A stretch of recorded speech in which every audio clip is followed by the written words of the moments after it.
Welcome to the No Guilt Fangirls podcast, where liking what you like is never a bad thing. Here's your host and head fangirl in charge, Patty Holiday. Hey y'all, I'm your host and head fangirl in charge, Patty Holiday. Welcome to the No Guilt Fangirls podcast. And we are going to jump into episode 5 of Falcon and the Winter Soldier. And I'm just going to say it up front, y'all. I know. This was my favorite episode. And yeah, I'm even saying that over the Zemo dancing. I loved this one. Okay, we'll get there. But I had emotions throughout the entire episode, including during a fight scene. Marvel, I can't be the only one that felt that. Okay, we're going to talk about that. And we're going to talk about it with my co-host today, and that's Jana and that other girl, Ashley. Sorry, Ashley. I blanked out. I was like, who's on here with me today? Oh, just the same person I've been talking to every week. I know. I apologize. I owe you a Mickey bar or something. Anyway, so my co-hosts today are Ashley and Jana, back just like last week, and we're going to talk all about this. And the good news is, this episode actually had that big cameo that people have been speculating about and asking about and talking about. And honestly, after getting burned so hard with the whole WandaVision thing, I didn't get into any of those like details, or I was just willing to let Falcon and the Winter Soldier be with the ride that it is and just go along, go with the flow. I didn't dig into anything. So when she showed up, it was like, oh, I didn't know she was going to be in this. I was actually taken by surprise. I was just out of the loop on this one. Based on some Twitter reactions, there was some mix. Some folks were disappointed. Some folks didn't get it. Some folks are so jazzed and so excited about it. And I think Ashley and Jana are going to fall into that category based on what I know about them and what I know about this character, which is very, very, very, very, very little. So they're going to tell us why we should be excited and jazzed about her showing up. Ashley, Jana, two big comic book geeks, also lovers of the MCU. That's why they're here. They're kind of to interpret the MCU lover in me who does not read comic books. And I think this episode, you guys are going to earn your keep because some things definitely happened that we need to talk about. So introduce yourselves, tell people where they can find you, and then Ashley, I'm just going to let you take it away and get started on the recap. All right. Well, I'm Ashley because Patty didn't remember. So sorry, friends. So sorry. But I'll take that Mickey bar or Dole Whip. Yes, sorry. Yeah, I'll bet. I'm Ashley. You can find me at withashleyandco.com, on Twitter at @AshleyAaron, as well as on cbr.com and just wherever you can find me. Talking Marvel. And I'm Jana. I am at Whiskey and Sunshine pretty much everywhere. And yeah, I'm back hanging out with my girls, fangirling over one of my favorite fandoms. Yes. So did you guys like this episode? Oh, yes. Absolutely.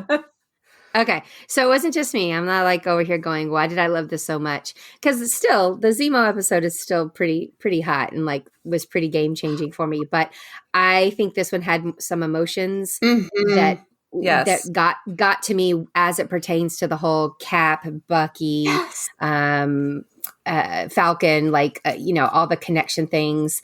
And it's so dumb.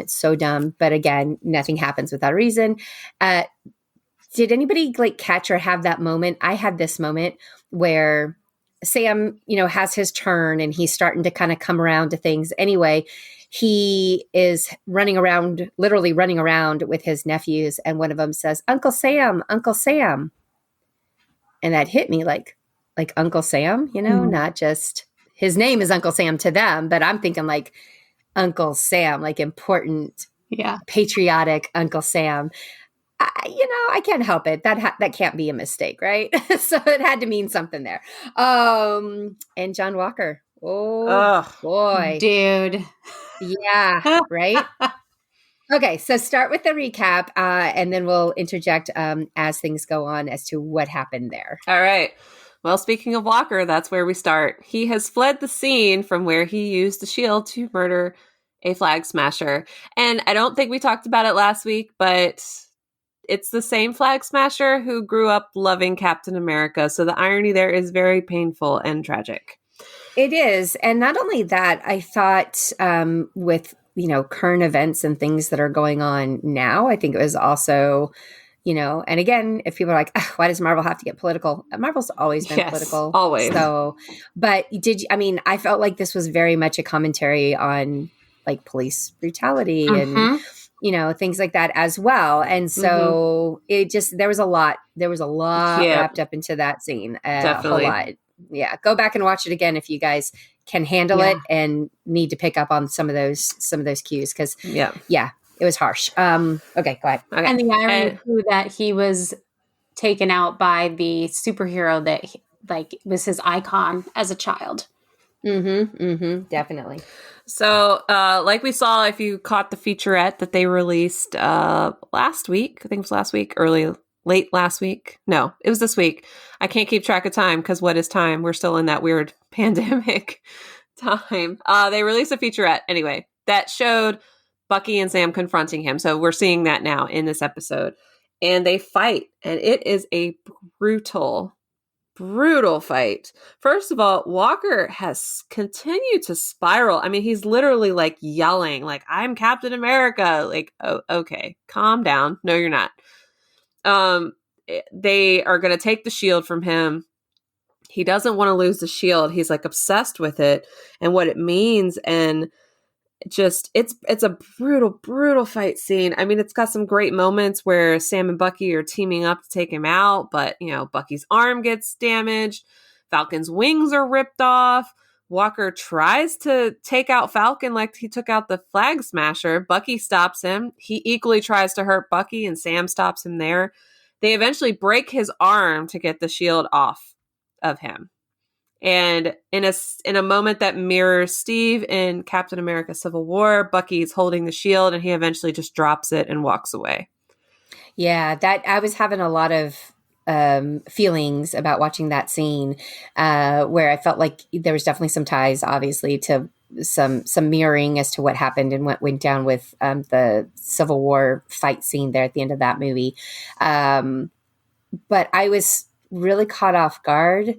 And I don't know why, but I was super emotional through this whole thing, watching Sam and Bucky, and like they were fighting for Chris Evans as Captain America. Like they were fighting for that cap. You know what I mean? Yes. Like they were, and it was the moment, maybe it's the moment that we've been waiting for since this started, where these two guys came together, for their love of Cap, but truly like came together and actually worked together versus they would fight, but they weren't always on the same page. I told you to go this way. You were supposed to go that way. I mean, they weren't always, where this one, this is the guy that ended up ultimately like drawing them together and getting things to kind of click.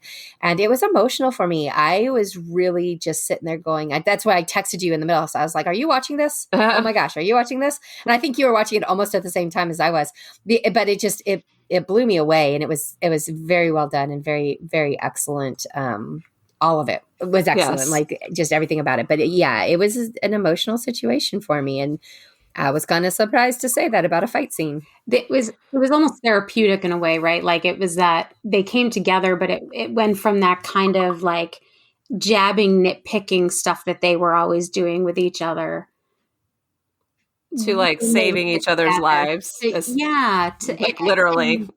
Right. But not in a you're welcome kind of way, which is what they would do before, but to like a literal, just like, oh yeah, I got you, man, kind of way. And that, I think those were the, kind of the moments throughout this whole episode that just, kind of tugged at those heartstrings. And then you get to the end and you're like, oh, those aren't tears coming from my eyes. I don't know what those are. Yeah, right. I know. Right. It was good. I mean, it was anyway. So this episode caught me like right off the beginning, from John Walker, storming away, and you can see how his emotions and his, like, he's one messed up dude now. Like it was whatever rage and whatever issues were bubbling under the surface that just kind of made him a kind of a jerk, or maybe unlikable, or just, that guy that you always just, now with the addition of the super soldier, with the loss of his friend, with the complete and total, just, he lost all control, and then can't admit it, and can't, he's still, I am Captain America. No, man, you never been Captain America. Sit your butt down. So yeah, this was a big one. Yeah, for sure. Meanwhile, the GRC is looking for Carly, but has only succeeded in arresting her followers, which includes all those little children that were at the refugee camp. Like, really? I mean, we knew they were also not the, pinnacle of goodness that they portrayed themselves to be in their little commercial. But really, rounding up children, you're going to be that company, that government, that entity. Okay. This is why Carly has so many friends, which Torres tells Sam. He shows up. We haven't seen him in a while. He tells Sam Carly has helpers all over the world. That's not all that surprising, but he also mentions that she has them on all platforms, which is saying Carly has friends in high places, and we're not quite sure how high those places go. Zemo echoes this statement later on, saying the same thing to Bucky. Like, she's powerful. You don't understand. She's like so entrenched in this, and she's got so many allies and so many like levels of power. She's a problem. Torres is like, dude, your suit, like, what are you going to do with this, the suit, the broken wings? And Sam leaves it behind, and he takes the shield with him. And that was our first moment of like, yes, thank you, Sam. Because if he had put that shield down on the table, or left it on the table, I should say, I probably would have rioted. Been like, what are you doing, Sam Wilson? Come on now. Take that shield with you. I think he's learned his lesson. I want to say that he has finally clued in that, he's got to do something with it. And he tries. He's got one more trick up his sleeve that he tries. That is true. It gets denied. See, you're stuck with this, Sam, but he does try it. Anyway, no, this, and it was interesting to me that he was just like the wings. He was just like, he walked away from that. And I was like, okay, so what's happening? He's taking the shield, but he's walking away from the wings. I think he also knows that particular set of wings is totally not repairable. Like, they got ripped off. So even if he's going to stick with the wings, he knows he needs new ones. True. But I like the symbolism of leaving it behind. But he's coming to terms for sure with the fact that that shield is quite literally growing on him. It's his future, and he needs to stop running from it. Meanwhile, Walker is losing all of what he thought his future was going to be. In a shock, I mean, I was surprised. I don't know about you, Patty. I know Jana was as well, that the government did the right thing. And they actually stripped him of his title, his military benefits, his ranks, everything. Yes. And as a former military wife, former military spouse, I was like, man, they weren't playing around. Like, he got the book. The only difference would be, like, I think in real military world, his butt would have been in the brig. Like, he would have been arrested. Like, boyfriend would not have been walking around afterwards trying to talk to other people and telling lies to the other family. And it just, that wouldn't have happened. He would have definitely been arrested and put in jail, because as a service member, like, basically you give up certain rights when you sign on that dotted line. And,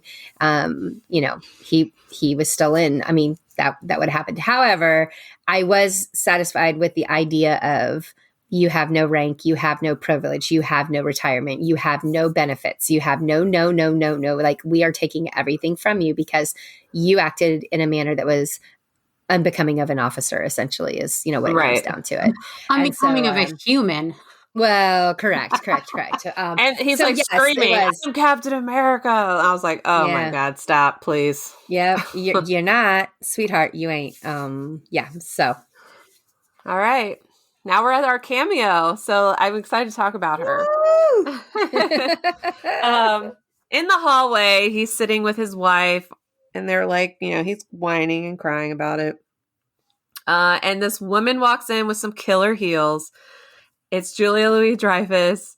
Yeah. She introduces herself as Valentina Allegra de Fontaine. Actually, she says it's Contessa Valentina Allegra de Fontaine. And I was excited because she has been around for a long time in the comics. Like, Mhm. she's not a super major player, I guess. You know, she's not like a Black Widow or a Hela No. or something like that. However, she's super important and she does some really cool stuff. So she's a trained spy and assassin. Think Black Widow, which Yep. is a movie she's rumored to be in, by the way. Mhm. Well, that may all be true, but she's Elaine Bennis to me. I'm sorry. But to be honest, I think that's why a lot of people were like, so they don't know that I think they don't know she's rumored to be in Black Widow. And I think a lot of people, especially like our age or even a few years older, that's all they can remember her as. Like, they don't necessarily think of her in any other role than Well, she's Elaine. been in Veep. I mean, Veep Oh. is huge, and she's like won Emmys and stuff for Veep. For so sure, I think, but I still think people kind of see her as Elaine. And I so- always see her as Elaine. Yeah, exactly. people are So like, I wait, what? Julia Yeah. Louis-Dreyfus? What is she doing in a Marvel thing? Like, Marvel. It was my first thought was a Marvel Seinfeld crossover I didn't know I needed. That being said, is that yes, I saw her. I saw Elaine because she's Elaine to me, and I apologize for that. I know she's probably like, oh, that character was a blessing and a curse, but at the same time, I was excited to see what she's a good bad bee. Like, Yes, I mean, she I was is. like, I'm feeling this She's vibe got from lots you. of potential. She's got But that yeah, energy, right? She started out in S.H.I.E.L.D. She used to And- be a lover of Nick Fury. Okay, Mhm. okay. So She- this is the character of Contessa. Yep. She was S.H.I.E.L.D. agent, which, you know, anybody that had anything to do with S.H.I.E.L.D., I'm like, all right, I'm with you, girl. But I love me turned some S.H.I.E.L.D. bad. She went to Hydra at one point. And But became before that- Madam Hydra. Yeah, she was the head of Madam Hydra. Hydra. Okay. Oh, she was the head of Hydra. Yeah, she Okay. Madam Hydra. Is that what her nickname was at that point? Yes, Madam Yeah. Hydra. But when she was the leader of S.H.I.E.L.D., she was also the leader of their Femme Force, which was like an elite, cadre of female agents. And But Sharon Carter is also a Sharon member of the Carter Femme Force. was a member. Mhm. Okay, so I know that it was already announced that they specifically said, because when I saw the people talking about it on Twitter, I had to go dig and stuff, of course. And they did say that it's already been put out there that whoever the cameo was, like when they were teasing this cameo, that at this time she's not being considered for like a major player for any MCU movie. Right. Now, but y'all saying all of that, and when I was at the press conference for Thor Ragnarok, and it was specifically asked, and they were talking about the time Tessa Thompson was like, oh yeah, all of the ladies in the MCU essentially cornered Kevin Feige, and we had a talk, and he was like, and the talk was basically, when's Femme Force coming, or when are we going to get our turn? I don't know if Valkyrie is part of all of that, but her point was, we want a female driven, Right. Marvel. And he said it was coming. He was like, it's going to happen. Right. So now with her being kind of slid in here and introduced, and then possibly showing up maybe in Black Widow, maybe somewhere, someplace, like, wouldn't that be cool to see? Oh, 100%. Julia Louis-Dreyfus, like, pulling together with all these awesome women. I couldn't get over the energy that she was putting out in this conversation. It was a great, like, yes, she's still my Elaine, but I didn't get Elaine vibes at all. I felt she was very good. like Agatha Harkness. Like, yes. Like, just her overall demeanor and everything. And while she might not be considered for a major role upcoming, her character in the comic books are tied to Secret Invasion and Secret Wars, and we know Secret Invasion's coming. So who knows? And I would love to see her and Fury interact. I would pay because it's going to be in a movie. So I'd gladly pay to see the two of them interact with each other if Marvel wants to do that. Yeah, I mean, Give me the girl power all day long. They've also rumored A-Team for that, so it might not be Femforce, it might be A-Team, which is also the ladies, and that includes like She-Hulk, which we're getting She-Hulk. So anyway, I don't care what team it is, what variation they want to do, bring on the lady power. And Ladora Malaji need their own show. I'm going to campaign also for that again. I think I've heard rumors of A-Force too. Yeah. I said A-Team. I meant A-Force. Sorry. Oh, okay. I mean, A-Force team too. Like we can name them whatever we want, right? True. Why not? Let's do it. Yeah. A-Force, Femforce. Yeah. A Femforce. Just give us the girl power. We'll take it. Any way we can get it. That's what we're saying here. Yep. We get to say goodbye to Zemo for now. He's at the Sokovia Memorial. This is a shot out of the trailer. Bucky corners him. They have an exchange about Carly. Zemo's like, look, Sam's a lot like Steve. He's stubborn. He's not going to listen. You, however, you should know better. She's got to be stopped. He again echoes, like I said, what Torres says. She's got way too many friends in high places. You're going to have to take her out. It's the only way to stop it. And Bucky does not kill him. He drops the bullets on the ground. That's a power move again. We saw from the trailer. Zemo reveals that he crossed his own name off Bucky's list. He's like, I don't harbor any bad feelings towards you about this. Like, consider our business done, essentially. The Wakandans show up to take Zemo away to the raft, which we last saw in Civil War, where Team Cap was held. However, we also saw in Civil War the raft can be breached. So if you're betting on Zemo staying in prison, I wouldn't take that bet. He's going to get out. And he's going to look good while he does it too, because, the man's got some drip. Anyways, Bucky is told to make himself scarce in Wakanda, which I think has to do with the repercussions of him kind of sort of standing up for Walker last episode. However, he asks AO for a favor, and we see what that favor is in just a little bit. And then in probably, again, I think I described this as like the heartbreaking but so powerful scene. Sam goes to visit Isaiah to learn about his legacy, what he was put through. Sam is trying to understand the shield. He's trying to understand the legacy of it, of the character, of the name, the title, Captain America. He's just trying to get answers, and he knows he needs to hear Isaiah's story. And it's a hard one. It's a hard one to watch.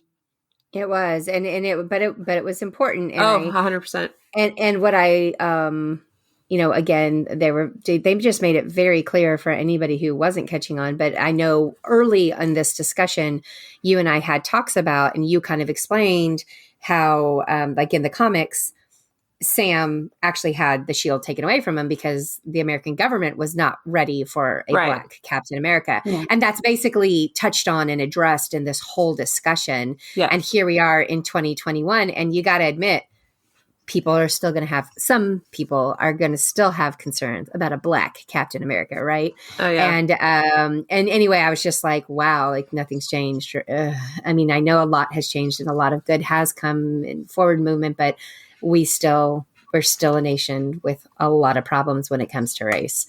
And I loved that they didn't shy from that history from the comics, and they brought it forward to putting it out here as well through the storyline of Isaiah Bradley. So it was good. Yeah. He referenced the Red Tails, which is the Tuskegee Airmen, which those experiments, as I had mentioned before, that's what Marvel used as their background and their basis for doing the Project Rebirth that Isaiah and the other Black soldiers went through in the comics. It was their commentary on it. He even has a moment like Steve does in the first Avengers where Isaiah is telling how he went back to save his fellow soldiers. But unlike Steve, Isaiah wasn't treated as a hero for it. It was almost like it condemned him more. And that was it was awful to hear. It was just, I don't know. It was, and you're right. It's true. And it's a commentary to what's happening now. And that, we've come far, but we haven't come far enough as a country and as people. And again, like for whoever thought the show was not going to go there and tackle these issues, you were wrong. And we told you so. And we told you so. Right. Exactly. But this was a good scene. And again, we got a little teeny tiny, hey there from the grandson. Yes.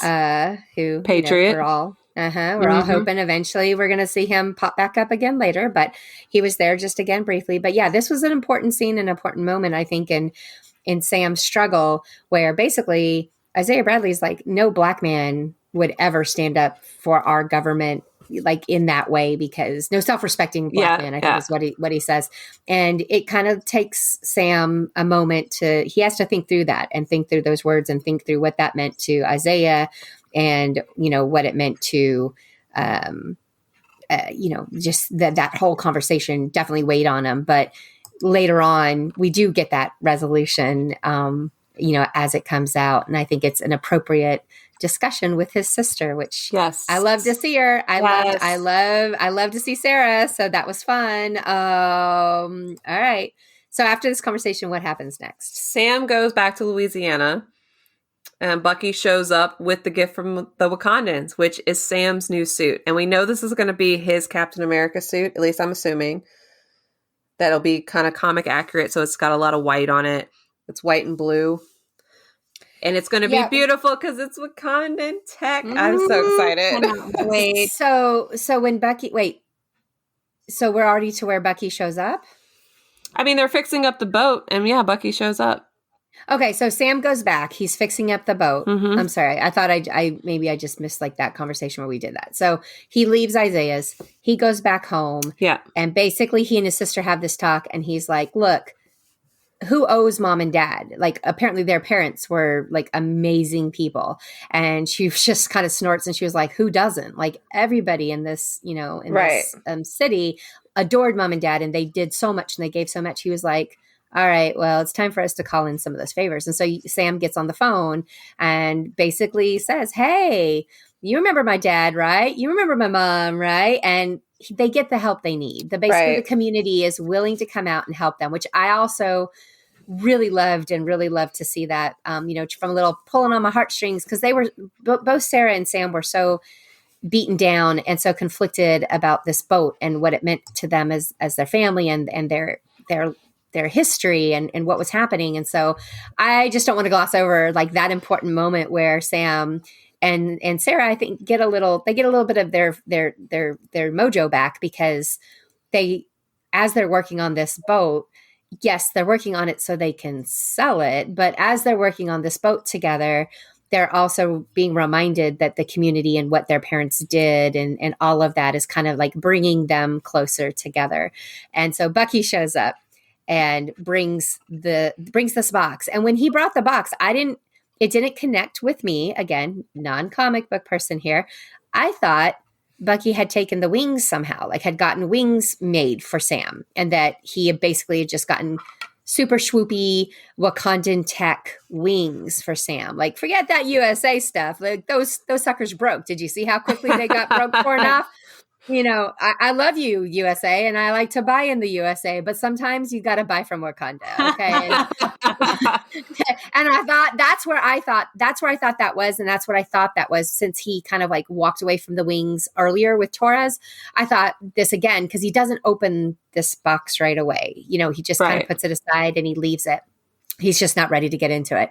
So that was what I was assuming it was. And at the end, we still don't know exactly what it is, but I'm with you that it's got to be his Captain America suit, right? Yes, it's got to be. That's got to be what this is, which Bucky just knew after their fight, after kind of processing things, which I think Bucky had to process some things too, that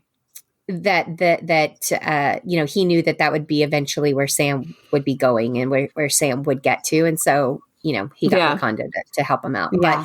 But anyway, so they're fixing up the boat. Bucky and Sam have a few of their funny moments together. My favorite was when Bucky looks up, he's like, hi, Sarah. Sam's like, don't talk to my sister.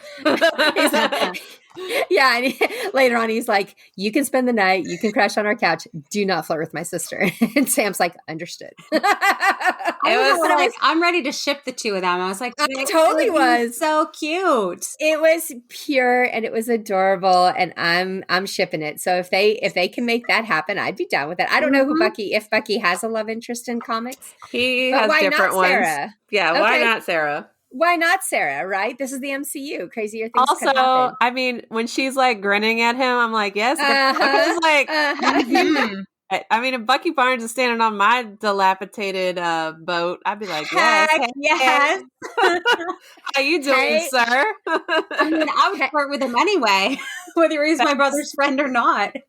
Hey, White Wolf. But what I liked about it was that it was also the first time we really see Sarah. Like she's been through some ish, and it's been hard. And she's a good person, and she's like doing things for the community herself. And she's trying different hustles, to keep things going with selling the food and whatever.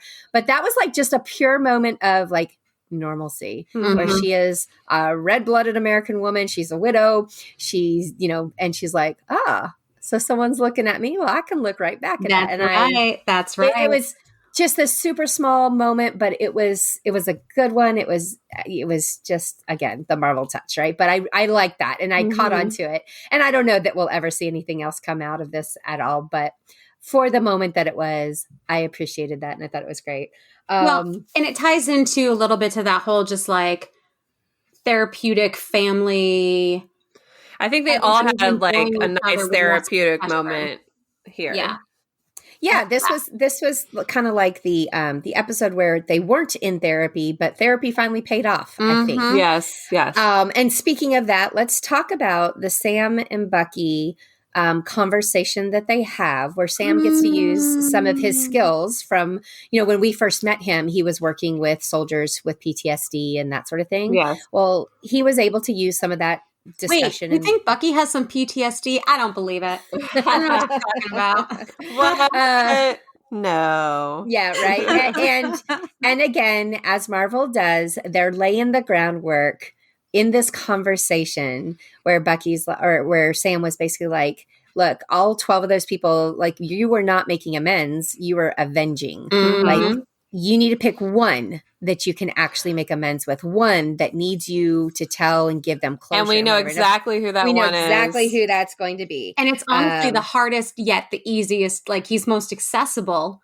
But it's going to be so hard. It's going to be so hard. It's going to be awful, and that's going to kill us there. That's what we have waiting for us. Yes. In episode 6. Dang it! Why am I going to cry again? Guys, I was expecting Falcon and the Winter Soldier to be this, like, the two boys like sniping at each other and fighting with each other and whatever. And yes, there was going to be like a moment or something, but this has actually gone a little bit deeper than I was expecting over the last 100%. Couple. Even the Zemo conversations and Zemo's input on things, I have felt was a lot deeper than I was giving him any credit for. Guys, it always comes back to Zemo. Anyway,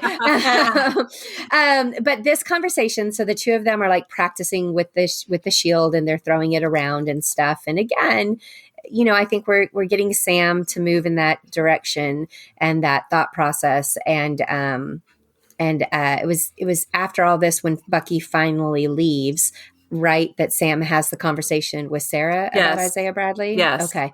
And that's when basically Sam, it connects, and Sam recognizes that as much as he resisted it, or as much as he was concerned about it, or still, but he feels like he needs to pick up that mantle of Captain America on some level. Like, obviously he's not Steve. Steve is gone. We heard that like 3 times in the show. Rude. Saying that.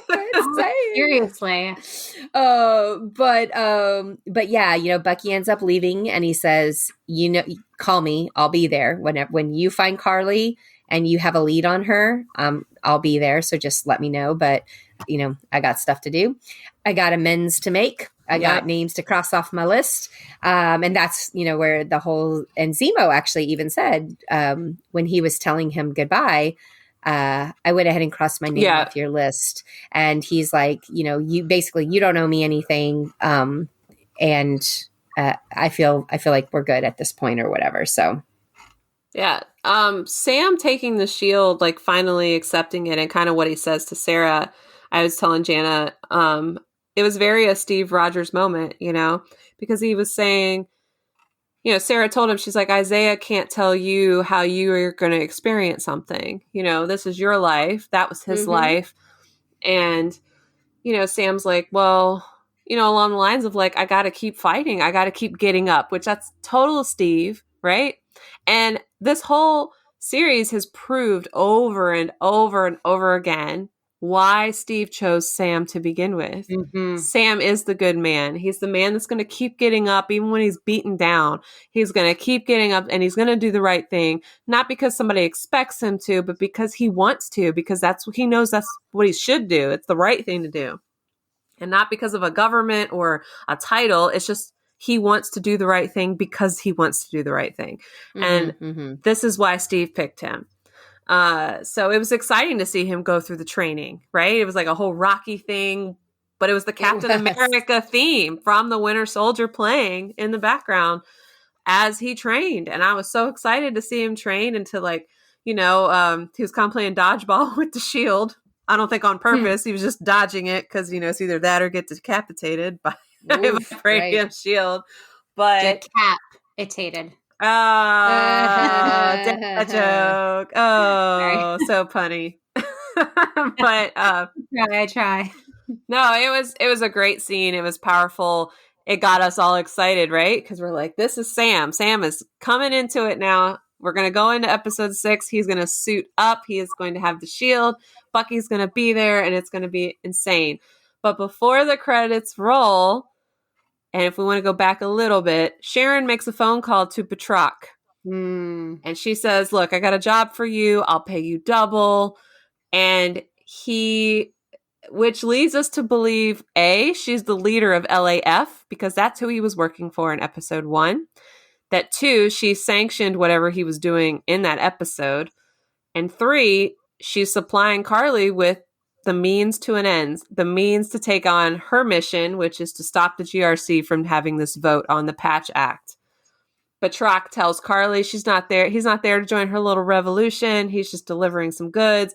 And now he's there to kill the Falcon. I do not believe that's Sharon's mission for him. I just think that's part of his like personal vendetta against Falcon based on their interaction in episode 1. The Flag Smashers are in New York. The GRC is going to vote. Sam knows this because Torres has pinged their location, and he opens up the box from Wakanda. We do not get to see the suit. I'm a little salty, but we'll see it next week because it is time to suit up. They are going to have to battle Carly. They're going to have to battle probably the government and the GRC and Walker because we had a post-credit scene this week. And again, kind of like the cameo, there was a lot of, actually, I would probably say there was more negative about the post-credit scene on Twitter than the cameo. And I think part of it might be because it's Walker's post-credit scene and just that whole, I don't like Walker, so I don't like anytime he's on the screen vibe might have been most of it. But what it does mean, I know everybody thought it was lame or that he was just being crazy by making his own shield. But let's think about it. He's melting down and like using his own metals to make this shield. He's transforming into U.S. Agent, who is like the dark rogue version of Captain America, who happens to be part of the Dark Avengers, which were also kind of alluded to in WandaVision with White Vision, as well as that newspaper that had the Scarlet Witch alias from Dark Avengers as well. And I mean, again, like Patty, you're a military spouse. Like, what military man's going to melt down his metals to make a shield?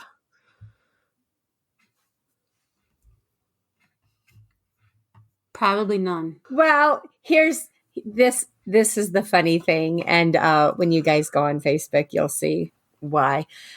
I didn't know there was a post-credit scene. Oh, no. Oh, Patty. And listen, in my defense, I know you're going to, I know, but in my defense, I even sat there. So you know how on Disney Plus, once you start like after a minute or two, like it'll like shrink down and go small on you. And yeah. So you have to like press it back up to go back big. Yeah. So when it was small, I was like, wait a minute. there's bound to be I literally said that to myself, was there's bound to be a post-credit screen at this point. This is Marvel. You never, bounce out.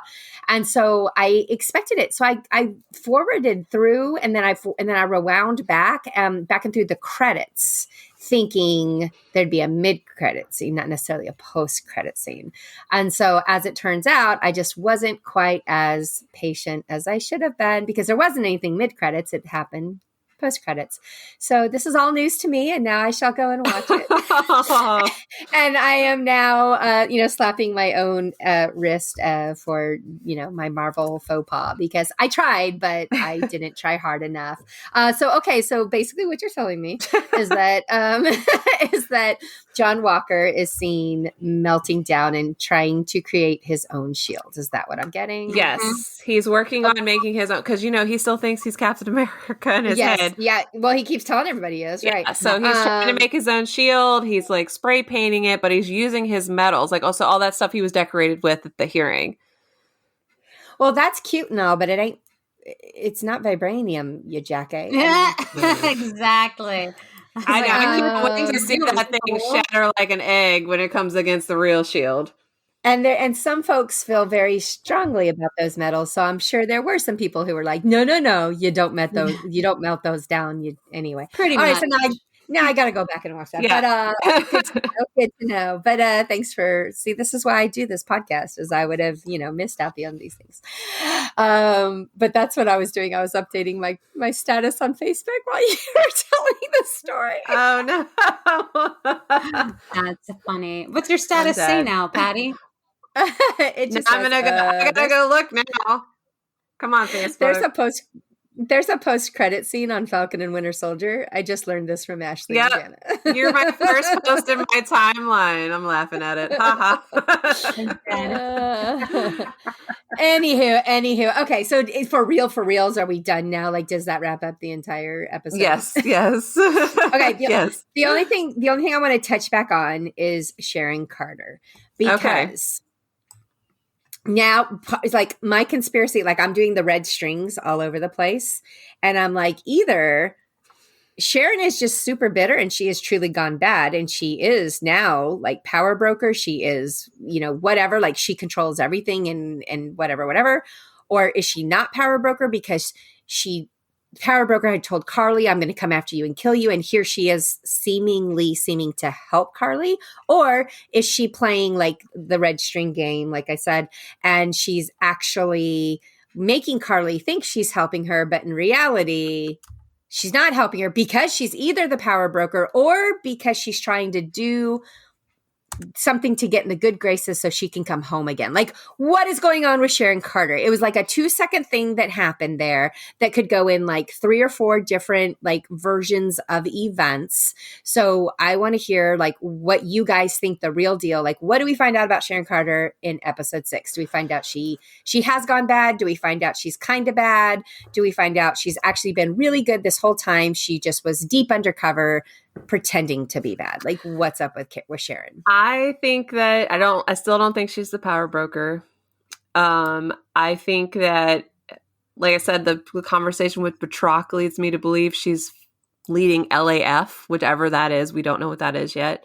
I also think that she could be infiltrating Flag Smashers, trying to take Carly down, because I don't believe Sharon's wholly bad. I think she's currently operating in maybe a moral gray area, a legal gray area.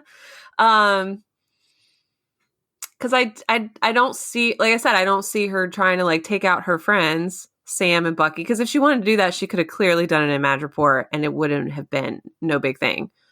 Well, that's true. And I do feel like there's a friendship there, and again, like I said before, she is Peggy Carter. Exactly. That's why I can't get sold on. She's like all bad now. I'm like, yeah. I can't believe it. I just can't. That was not my my gut reaction. And also sometimes I feel like things are if they're too on the nose, then that's not what's happening. Oh, 100%. So I am kind of leaning towards either like the gray area, or she really still has that shiny heart of gold. She's just been put into this deep undercover kind of position.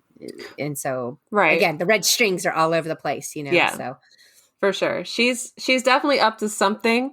And I hope that we get the resolution on that episode 6. Yep. Yeah. All right. It's a tough one. Like I'm with you. Like I don't believe she's the power broker, but I feel like she's up to something. She's still sus. Oh, for sure. So there's definitely suspicions around her. We just don't know why we're suspicious yet. Right. Well, they've only got one episode left, so Marvel, you better make this one make sense. I hope it's long, too. I mean, this one was 61 minutes. I mean, that included the credits, but still, that's the longest one yet. So let's... Y'all, how spoiled are we that this is like been essentially like 6 hours worth of Marvel movie for us, and yet we're like, we need another 2. Give us 2 more hours. Make it happen. We had to go a whole year without any new Marvel content, so now we're like, we're binging and like gorging on it because we just need it. Yeah, we definitely do. All right. Well, thanks again, as always, for coming on and for filling us in on the plot holes in the comic book things that I just didn't catch. And the fact that there was an end credit scene. I'm going to go watch that now. And we will be back to Fangirl again next week. Bring your friends because, it's no fun to fangirl alone. And come back for the finale of Falcon and the Winter Soldier. Bye, y'all. Bye. Bye.